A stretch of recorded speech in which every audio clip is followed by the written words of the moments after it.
In today's video, we continue our series covering games by Hikaru Nakamura playing the Hippopotamus Defense, and in this case, getting 92.1% accuracy in a bullet game. It's instructive nonetheless, and there's a big takeaway from it. Now, first off, if you've noticed my voice is a little bit off, I'm a little bit sick, but yeah, let's just get into the content, right? Sick or not, I want to keep making videos. So, okay, I mean, we got the starting position here, D4, and now we got G6, okay, followed by B6. Now, we usually don't see Hikaru do this. I mean, just kind of throw out two pawns like that, but he's showing his colors, and he's going, look, I'm going to the hippo, and I mean, what's White going to do about it, right? So we got C4, fiend shedding the light squared bishop, followed by the dark squared bishop, and okay, now we got E6, D6, and you know what's next, tucking one knight, and then ducking the other, okay?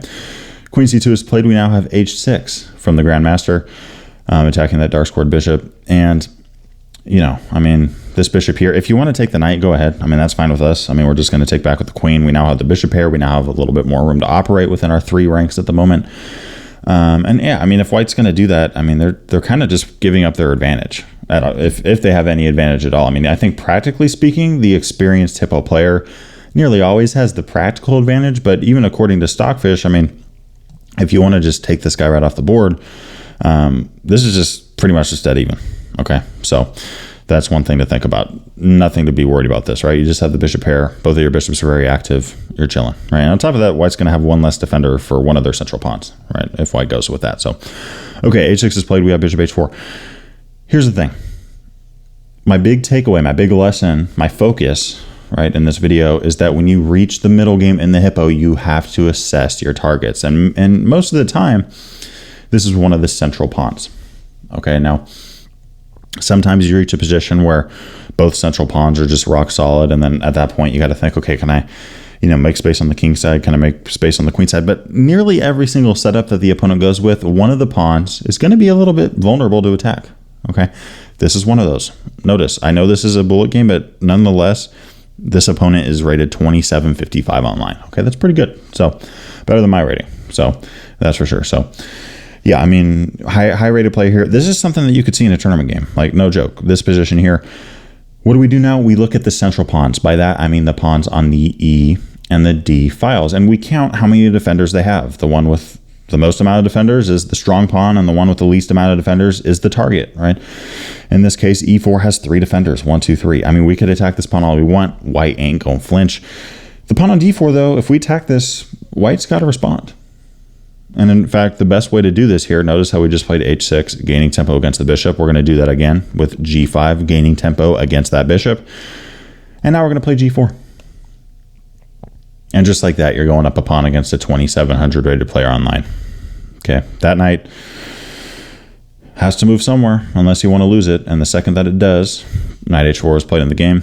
We snatch that guy off. And this doesn't just give us a pawn. This gives us a central pawn, and it gives us squares like E5 and C5, which were previously guarded by White. But now, these are great squares for our minor pieces to eventually fight for and attack, right? Great outposts. It's going to be hard for White to really do anything about it. So we have this move of rook D1 from White, bishop F6, Hikaru going, look, I got my pawn. I'm getting out now, right? Take your pawn, get out of there.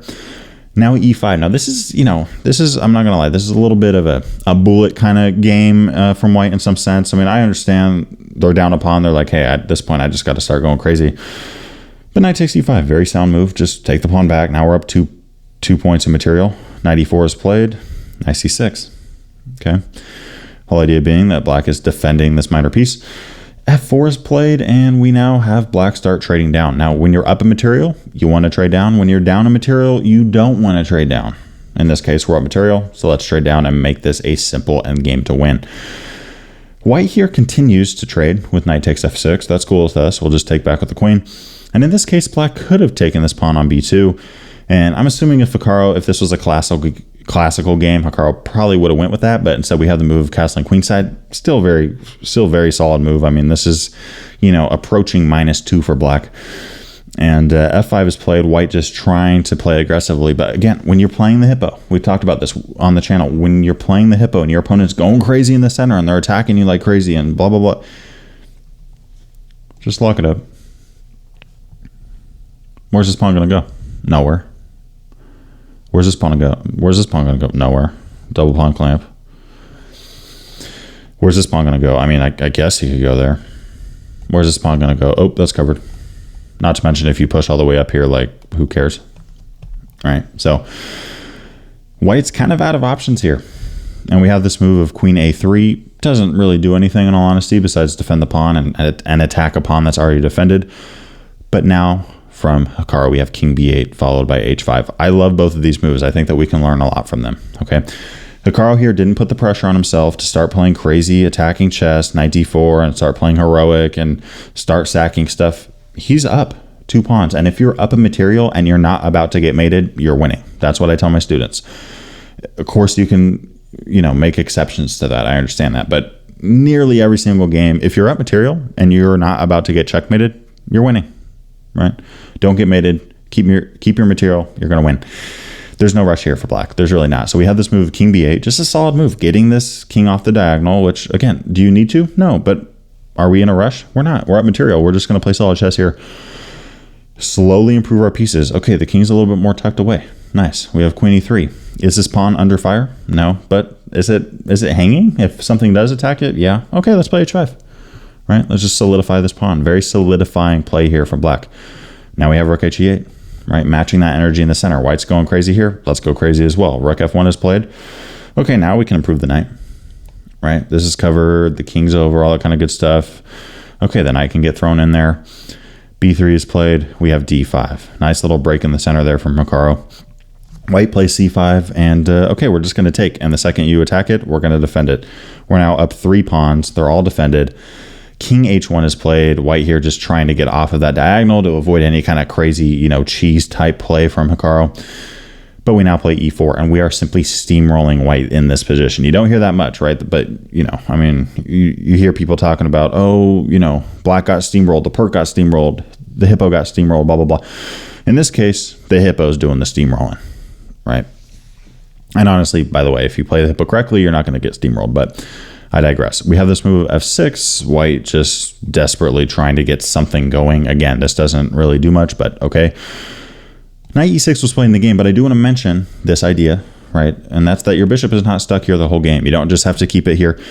You could play a move like bishop c8 at some point. At this point in the game, I don't think it's going to do that much, but I think a really good move is bishop a6. Just threatening that rook with tempo.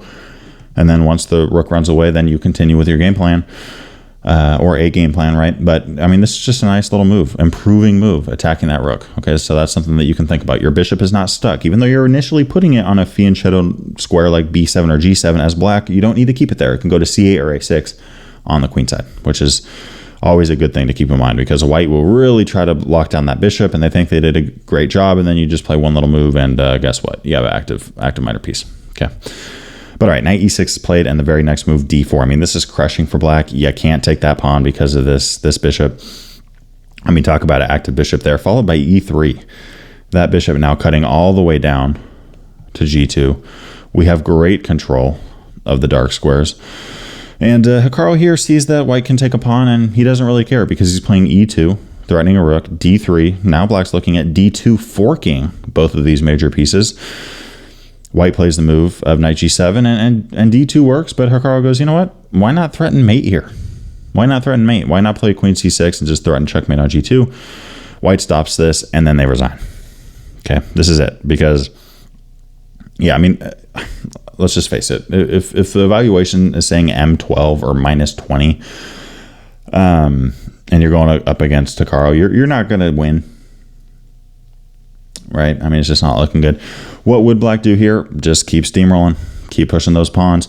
And I know, on this channel, I'm always talking about, 2 pawns side by side, they wipe out half of the 4th rank, half of the 5th rank. In this case, they're wiping half of the 1st rank. This is, I mean, talk about owning white's territory here. I mean, the starting squares, half of them are covered by black pawns side by side.